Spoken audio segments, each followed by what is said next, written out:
예, 반갑습니다. 지금부터 강창민 씨의 길을 가면 길이 보인다.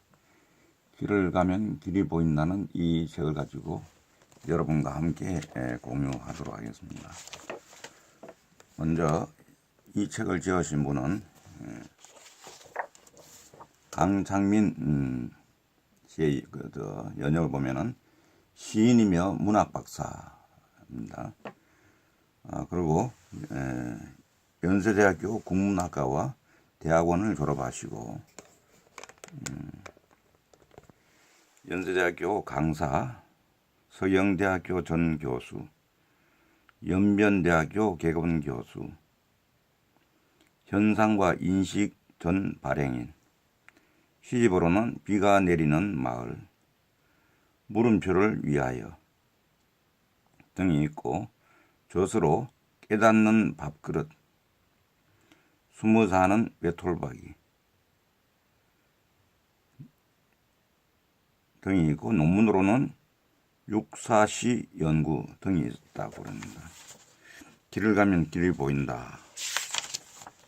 이 앞부분에 있는 표현을 한번 보면은 나를 주로 생각하는 삶을 얻어야 합니다. 나를 찾으려면 우선 내 이야기를 해야 합니다. 지식이란 쓰기는 내가 써도 내 것이 아닙니다. 지식을 통하여 지적인 품성을 얻을 수 있어도 지혜를 깨우치기 위해서는 바로 내가 그렇게 되어야 합니다. 지금 일으키는 한 생각이 지금의 인생을 만든다면 바로 한 생각이 한 인생인 것입니다. 알고 보면 내 곁에 있는 모든 것과 내 곁에서 일어나는 모든 일은 다 소중하고 귀합니다. 어느 하나도 한순간도 버릴 것이 없습니다. 이렇게 이야기합니다. 그리고 이 책머리에는 세상에는 참으로 다양한 삶이 있습니다. 그 삶의 공통점은 고통입니다. 수많은 사람들이 인생의 길에서 고통스러워합니다. 그리고 그 고통에서 벗어나고자 몸부림치고 있는 듯이 보입니다. 그러나 사실은 그렇지 않습니다. 우리가 고통에서 벗어나려고 애쓰는 듯이 보이지만 실제로는 그 고통을 즐기고 있다는 사실을 우리 자신이 모르고 있습니다. 고통과 즐거움이 고귀함과 천박함이 선과 악이 뗄 수 없이 뒤섞여 있고 욕망과 감정과 잡념에 휩싸여 지금 우리 자신이 무엇을 하고 있는지 전혀 알지 못합니다. 한 걸음만 뒤로 물러나 자신이 살아온 삶을 돌아보면 행복하게 건강하게 잘 살렸고 노력한 만큼 오히려 우리 인생을 망가뜨렸다는 것을 깨달을지도 모릅니다. 그렇습니다. 우리가 진정으로 그 고통에서 벗어나고자 했다면 벌써 오래전에 그 길을 찾아 나섰을 것입니다. 그러나 이 길은 언제라도 출발할 수가 있습니다. 이 길은 길에 나서야만이 길이 보이고 길을 떠나야만이 길을 찾을 수 있는 그런 길입니다. 길을 떠나지 않고서는 아무것도 얻을 수 없습니다. 우리가 쌓아놓은 수많은 지식이 다 헛될 뿐입니다. 그 지식은 길을 떠나는 사람을 위해 준비된 것이었습니다.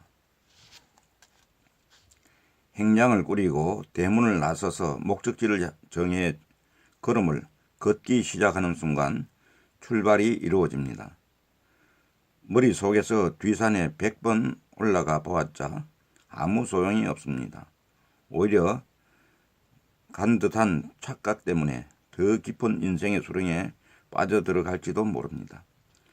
그것은 지식의 길이 아니라 기회의 길이기 때문입니다. 이 작은 책이 길을 가는 이들의 길잡이가 되고 길을 떠나려는 이들의 등을 떠밀어주는 따뜻한 손길이 되기 바랍니다.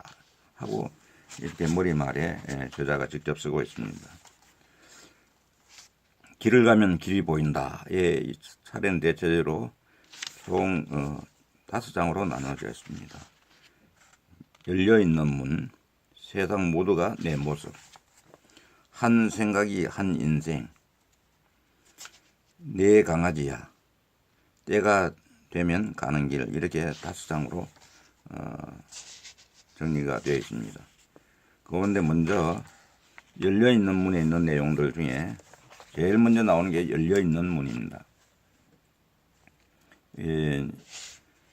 처음부터 그 문은 잠겨져 있지 않고 그냥 살며시 닫혀 있었습니다. 하고 열려있는 문에 짤막하게 이렇게 먼저 요약이 되어 있습니다.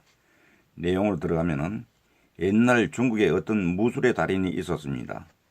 이 사람이 장풍을 날리면 웬만한 담벼락은 그냥 돌렸습니다. 하루는 이 사람이 재주를 뽐내어 스스로 사방이 쇠로 된 방에 들어갔습니다. 그런데 그 방의 벽은 아무리 장풍을 날려도 꼼짝도 하지 않았습니다. 벽은 점점 더워져 벌겋게 달아오르고 온몸에 땀은 구슬처럼 흘러내리고 젖 먹던 힘까지 다 쏟았지만 벽은 무너질 줄 몰랐습니다.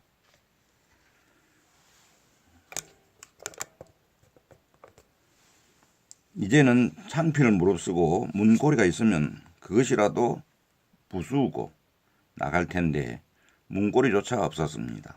더는 견딜 수 없어 죽더라도 문 앞에 가서 죽기로 하고 원망이 가득 찬 마음으로 그만 퍽 하고 쓰러지며 문에 부딪혔습니다.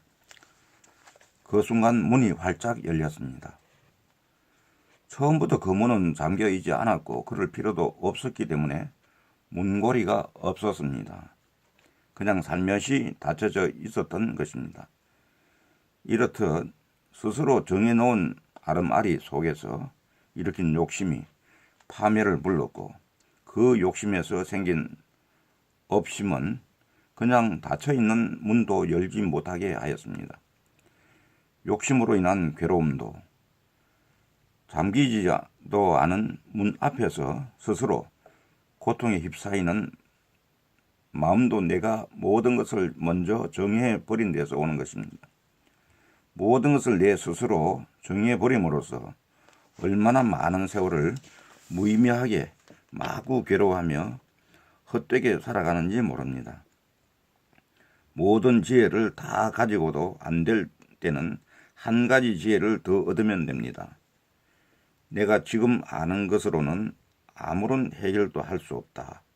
라는 그것을 깨달으면 됩니다. 그러면 그 순간 우리는 반드시 누군가와 무엇인가와 만나는 한 점을 발견합니다. 바로 거기에서 우리는 답을 구할 수 있습니다. 참으로 여러 가지를 생각하게 하는 내용입니다. 열려있는 문을 놓고만 한다든지 문을 열려고만 했으면 열려있는데 이런 우화는 다른 쪽에도 있는 걸 보았습니다. 문이 열려있는데 잠겨있는 줄로 착각을 하고 거기에 스스로를 가두어 버렸을 때 더 이상 아무런 진전이 없이 살아가는 모습, 이게 인간의 모습이 아닌가 이런 생각을 해봅니다. 다음 두 번째는 개 때문에 잠 못 드는 인생. 내가 정하고 내가 고통받는다는 것을 알기만 하면 고통에서 벗어나는 문을 들어서게 됩니다. 어느 날 한 분이 찾아와 스승에게 고민을 상담합니다. 저는 신경이 예민하여 동네 개 짖는 소리에 잠을 못 자 늘 피곤하고 자꾸 신경질이 납니다. 스승이 대답합니다. 물론 그렇습니다. 그러나 개 짖는 소리에 화가 날 수도 있고 신경질이 나기도 합니다. 그러나 개 때문에 잠을 못 자고 생활의 균형이 깨져 버린다면 그 사실이 그렇다고 해도 만물의 영장인 인간으로서 뭔가 한심스럽다고 하지 않을 수 없을 것입니다. 개 때문에 잠을 못 이루고 개를 상대로 밤새 짜증내고 화를 냈다면 내 인생이 개한테 달려있다고 봐야 하니 더욱더 무서워지겠지요. 개가 짖지 않으면 나는 편히 잠을 자고 개가 짖으면 나는 잠을 설칩니다. 잠을 편히 자고 마음의 안정을 얻으려면 개한테 가서 싹싹 빌어야 하나요? 개 짖는 소리 때문에 화가 났다고 해도 그 화는 자기 속에서 일어난 것입니다. 이와 반대로 예쁜 꽃 한 송이를 보고 아름다운 마음을 가졌다면 이 또한 자기 속에서 일어난 것입니다. 그러므로 감정은 바로 누구 것도 아닌 내 것을 내가 드러낸 것입니다. 그리고 뒷부분에 그렇습니다. 우리는 자기 스스로 정한 아르마리, 자기만이 옳다고 고집하는 독불의 진리 속에서 마냥 살아가고 있습니다. 모든 것은 다 내가 갖춘 것이어서 욕심만 놓으면 고통에서 벗어날 방법을 쉽게 찾을 수 있는데 내가 정한 줄도 잊고 제 인생을 어렵게 만들어 고통받고 있습니다. 바로 이것을 그렇구나 하고 아는 순간 고통에서 벗어나는 문을 들어서게 됩니다. 이렇게 결론을 짓고 있습니다. 다음에는 잘못을 인정하는 순간이란 제목입니다. 어떤 분이 모임에 가서 무심코 털썩 앉다가 그만 남의 녹음기를 망가뜨려 버렸습니다. 그 사람은 주위의 눈치를 보며 불안해합니다. 왜 눈치를 보며 불안해할까요? 아마도 변상을 해야 되는데 비싸면 어쩌나 하는 마음과 그냥 모른 채 하고 싶은 마음 때문일 것입니다. 사람들은 대개 그런 경우에 당연히 물어줘야 된다는 착한 마음을 지니고 있을 것입니다. 그러나 이것은 체면의 겉마음이고 속마음에서는 물어주기 싫어할 것입니다. 만약 그 사람이 그런 경우에 자기의 잘못을 당당하게 말하며 용서를 구하고 가격이 얼마나 되는지 꼭 물어주겠다는 의지를 분명하게 가지고 있다면 눈치를 보거나 불안해할 필요가 없습니다. 사람은 누구나 알고 행하거나 잘못인 줄 알면서도 어쩔 수 없이 행한 일에 대해서는 자신의 잘못을 마음에서 인정합니다. 그러나 모르고 본의 아니게 저지른 잘못에 대해서는 잘못했다는 의식이 있어도 저지른 만큼 조복치 못합니다. 이 차이 속에 바로 남을 해치려는 마음이 자리 잡게 됩니다. 이 해치려는 마음이 일어나면 과거에 남을 해치고 나서 자기가 받았던 벌에 대한 두려움 기억이 떠오르게 되어 불안해집니다. 그러면 대부분은 이 불안을 감추기 위해서 짐짓 태연한 채 하거나 아니면 더 크게 대들게 됩니다. 이 경우에 그것을 처리하거나 드러내는 반응을 보면 그 사람의 일 처리 방식 또는 그가 지니고 있는 업의 줄기를 알 수 있습니다.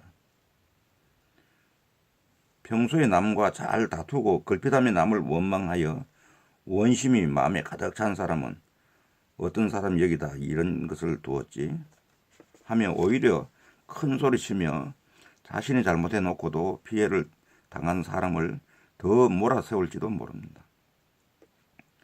평소에 남의 것을 넘보아 내 마음속에 욕심이 끊이지 않던 사람은 어머 어쩌나 어떻게 하나 이를 물어줘야 하나 말아야 하나 하며 이리저리 궁리를 하며 눈치를 보고 피하리는 제 마음을 감추기에 바쁠 것입니다.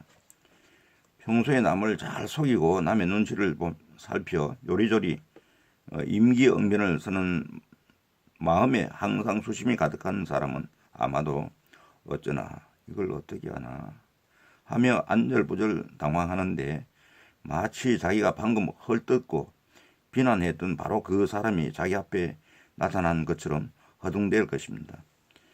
평소에 삿된 마음을 품고 살며 항상 맺히고 엉어리진 마음으로 비틀린 삶을 살아온 사람은 누가 이런 데다 이런 것을 놓아 사람을 골탕 먹이나 하며 잘못의 소재를 비틀어 자기가 일으킨 일을 남에게 뒤집어 씌우며 바라지 못한 비틀어지고 옹이진 감정으로 대응할지도 모릅니다. 이는 마치 사랑받지 못한 큰 부인이 작은 부인에게 시기 질투하는 비비꼬인 말투와도 같을 것입니다. 평소에 술 먹고 놀기를 좋아하는 사람은 무엇에 취하여 지금 무슨 일을 저질렀는지도 모르고 어이 이게 뭐야 노옮기잖아 부서져 버렸네 누가 이랬지 하며 대수롭지 않게 남의 귀한 물건을 가지고 놀고 있을지도 모릅니다. 이처럼 한 가지 일이 벌어져도 우리 마음이 도망갈 곳은 여러 갈래가 있습니다. 그러나 자기가 아무리 멀리 도망가도 그 과보는 항상 자신을 떠나지 않습니다. 업을 인정하지 않고 어떻게든 응보를 잘 받아내지 않고 잘못의 대가를 치러 지우지 않겠다는 마음이 자신의 인생을 더 큰 괴로움에 늪으로 밀어넣습니다. 잘못은 항상 일어나게 되어 있습니다. 그러나 무엇보다도 큰 잘못은 자기가 지은 잘못의 결과를 보고서도 떳떳하게 인정하지 않고 계속해서 남을 해치고 빼앗고 속이고 삿되게 비틀고 슬쩍 도망쳐 버리며 옳지 못한 인생을 살아갑니다. 잘못을 잘못이라고 인정한 순간 더 이상의 잘못은 없어지게 됩니다. 그렇게 하면 지금 받는 괴로움, 잘못의 응보가 바로 내가 이 생에서 어떤 일로 받는 과보의 끝을 이루게 되며 다시는 그런 일을 되풀이하지 않을 뿐더러 오히려 복을 누리게 됩니다. 그런데 그 잘못을 바르게 키우지 못하고 그 잘못으로 인연하여 다른 잘못을 또 일으킨다면 잘못은 끝이 없게 됩니다. 내 잘못의 원인을 남에게 두어서는 그 잘못을 없앨 길은 영원히 없습니다. 남이 내 인생의 주인이기 때문입니다. 그 잘못의 원인을 내 속에 두고 찾아야만이 그것은 내 안에서 내 것으로 남아 내가 쉽게 그 잘못을 지울 수 있을 것입니다. 하고 있습니다.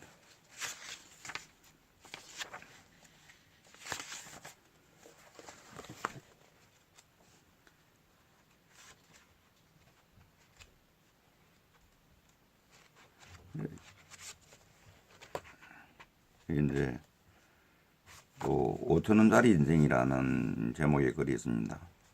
여기도 깎다가 안 되면은 그 물건이 더 비싸고 좋은 물건이라고 생각하고 편히 베푸는 마음으로 더 주고 사는 것이 내 인생에 이롭습니다 하는 결론을 먼저 적고 있습니다. 어떤 사람이 물건을 사러 가서 흥정을 합니다. 이것 얼마예요? 12만 원입니다. 11만 원은 안 됩니까? 안 됩니다. 11만 5천 원까지 해드리겠습니다.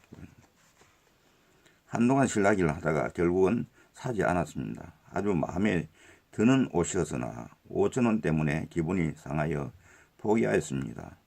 어쩌면 이 사람은 5천 원을 아낀다고 하면서 사실은 5천 원 때문에 갖고 싶은 12만 원짜리 옷 한 벌을 사라지게 만든 게 아닐까요? 여기서 중요한 문제는 갖고 싶은 것을 얻기 위해서 11만 원을 쓸 수 있는 사람이 단돈 5천 원을 아끼는 그 마음입니다. 5천 원 때문에 12만 원짜리 갖고 싶은 옷을 갖지 못한다면 두 금액을 비교해 보아도 어리석은 일이라는 것을 알 수 있습니다.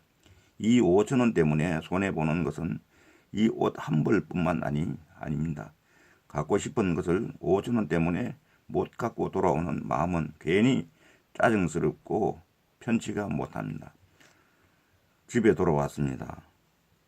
평소 같으면 아무렇지도 않던 일에 또 짜증을 마구 내어 아이들을 불안하게 만듭니다. 퇴근한 남편도 우울한 아내의 심기를 다칠까봐 눈치를 살핍니다. 5천원 때문에 돈으로 따져서 살 수 없는 가족의 단란함을 얼어붙게 만들어버렸습니다. 아마도 이 사람은 12만원짜리 물건 갖는 재미보다는 5천원 깎는 재미가 더 컸던지도 모릅니다. 잘못하면 인색한 사람이라는 소리를 듣게 됩니다. 자기가 원하는 물건을 구해준 사람에게 선심선답고 5천원을 주었다면 아마도 마음씨 좋은 사람이라는 말을 들었을 것입니다. 물건 값은 너무 깎기만 해도 안 됩니다. 사고 싶어 깎다가 또 안 되면 더 주는 마음으로 사야 합니다. 그냥 이 물건은 더 비싸고 더 좋은 물건이라고 생각하고 편히 베푸는 마음으로 더 주고 사는 것이 내 인생에 이롭습니다. 어쨌든 5천원을 인심 쓰듯 더 주었으면 이 5천원 때문에 기분이 상할 일은 없었습니다. 5천원 더 준 것보다 자기가 갖고 싶었던 것을 얻은 기쁨이 더 큽니다.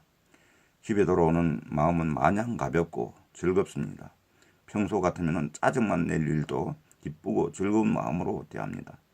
남편이 돌아왔습니다. 오늘은 괜히 기분이 좋아 평소보다 더 잘 대해줍니다.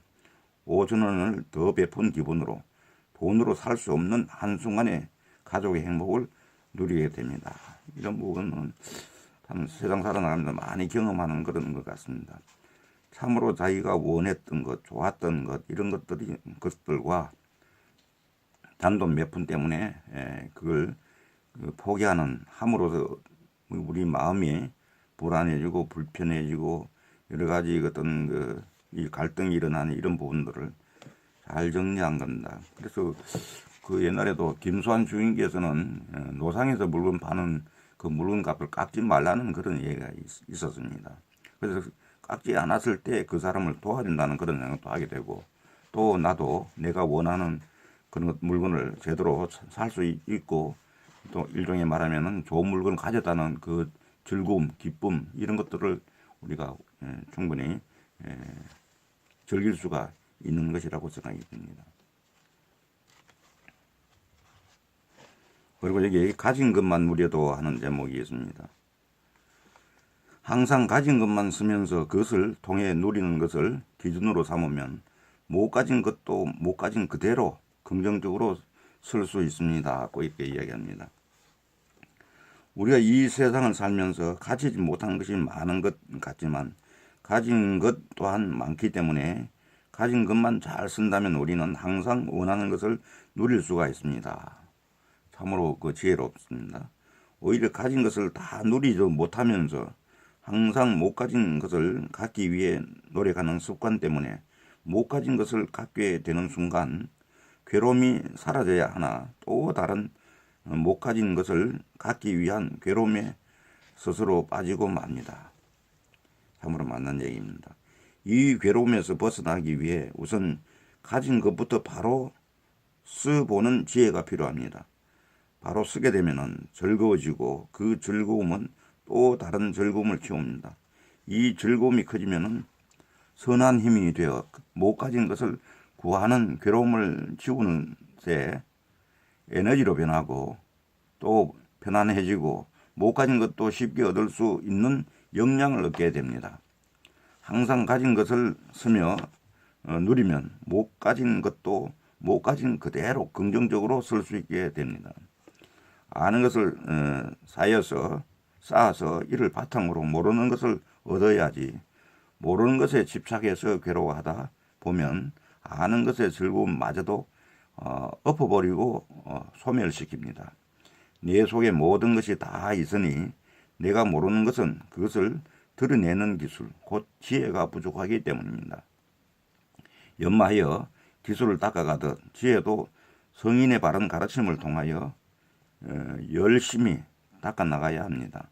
그다란 돌 속에는 부처님도 있고 탑도 있고 별의별 모양이 다 있지만 이를 조각하여 드러낼 기술이 없다면 그냥 한낱 돌덩어리에 지나지 않는 것과 같습니다. 이렇게 이야기합니다. 그 다음에는 즐거움을 키울까요? 괴로움을 키울까요? 하는 제목에서는 괴로움을 만나 괴로움을 내면 괴로움은 키움이요. 즐거움을 만나 즐거움을 내면 즐거움을 키웁니다. 즐거움 속에 괴로움을 만나도 즐거움만은 키운다면 즐거움의 공덕으로 괴로움은 사라지고 괴로움 속에 즐거움을 만나서 즐거움만을 키운다면 즐거움의 공덕은 언젠가 봄꽃처럼 피어나리라 고 합니다.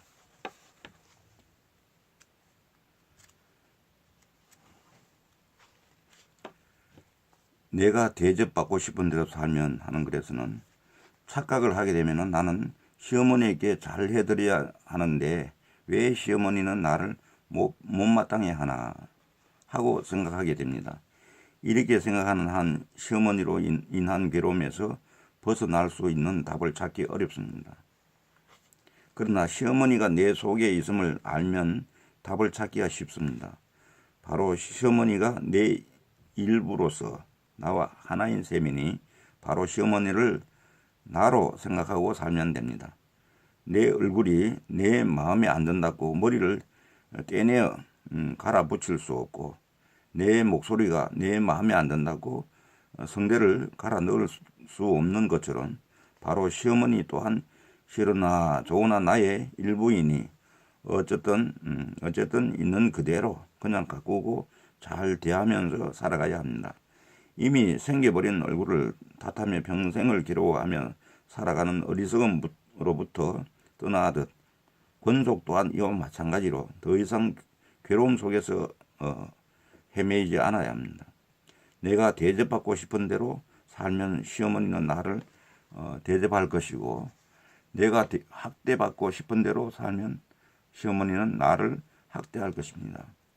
얼굴에 검정이 묻어닿고 갑자기 흑인이 되는 것이 아닙니다.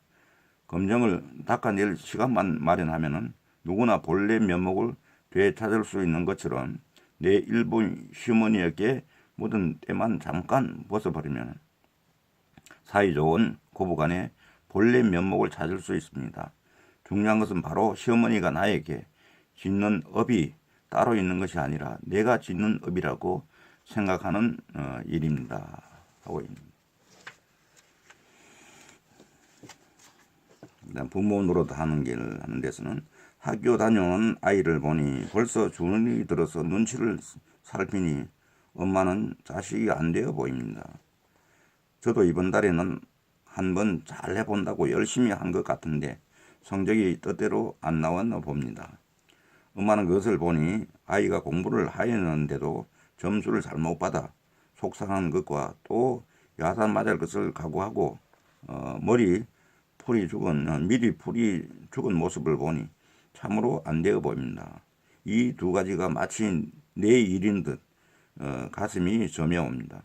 틀림없이 자식 마음이 내 마음입니다. 들어오는 아이를 엄마는 꼭 껴안아 줍니다. 그리고 아이의 귓가에 속삭이듯이 말합니다. 얘야, 네가 공부를 열심히 하니 언젠가 잘할 날이 있지만 이렇게 풀이 한번 죽는 것은 사내 대장부가 가는 길에 영원히 부끄러운 일이다. 이처럼 위로하며 용기를 북돋아 주니 틀림없이 아이는 다시 공부에 대한 사기가 되살아날 것입니다. 우리에게는 지식을 키우는 일도 있지만 부모 노릇하는 길도 있습니다. 때에 따라 현명하게 길을 선택하여 간다면 어떤 일을 하거나 서로 통해서 서로 간에 한 마음을 이루게 됩니다. 이렇게 이야기합니다.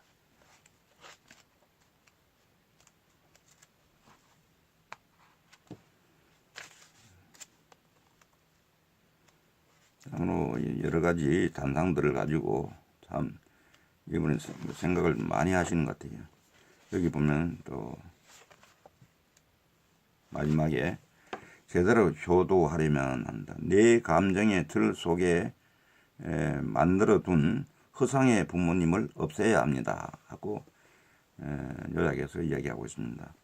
내가 상대에게 화를 내거나 미워하면 손해라는 것은 알지만 구체적으로 어떤 미움이 있고 얼마만한 크기의 화가 있어 그것이 어떤 파장을 불러올지는 잘 모릅니다. 내 마음속에 있는 화의 모습을 바로 보아내지 못하면 드러내지 않는 그 속에 얼마나 많은 악업이 잠재되어 있는지도 모릅니다. 가까운 사람일수록 감정의 진폭이 크게 작용을 합니다.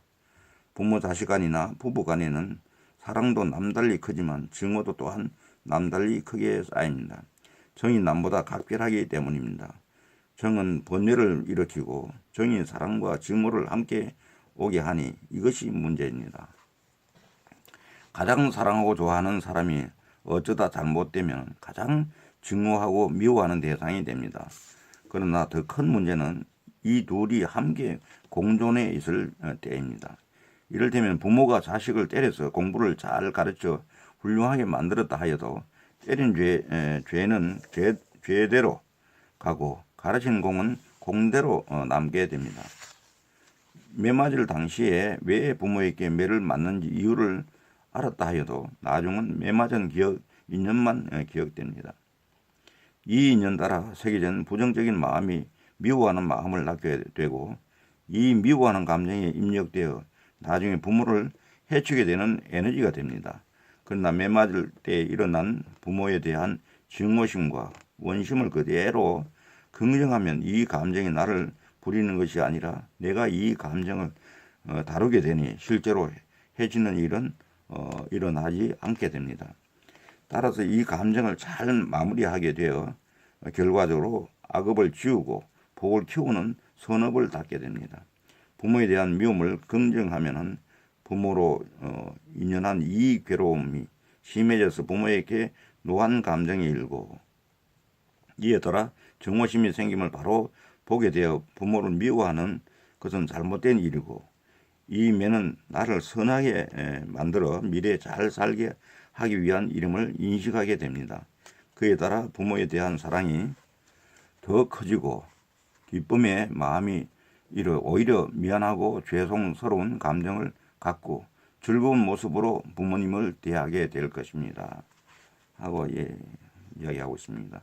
아무쪼록 길을 가면 길이 보인다 하는 이 김창민 씨가 지은 이 책 수필은 매우 우리에게 다가오고 참으로 마음 깊이 새겨둘 그런 내용들을 잘 은유적으로 또 직설적으로 또 이렇게 어떤 그 종교적인 차원에서 잘 승화시키고 있는 것이라 생각되어서 구독자 여러분에게 찬찬히 같이 읽어보고 우리 마음속으로 돌아보는 기회를 가졌습니다. 감사합니다.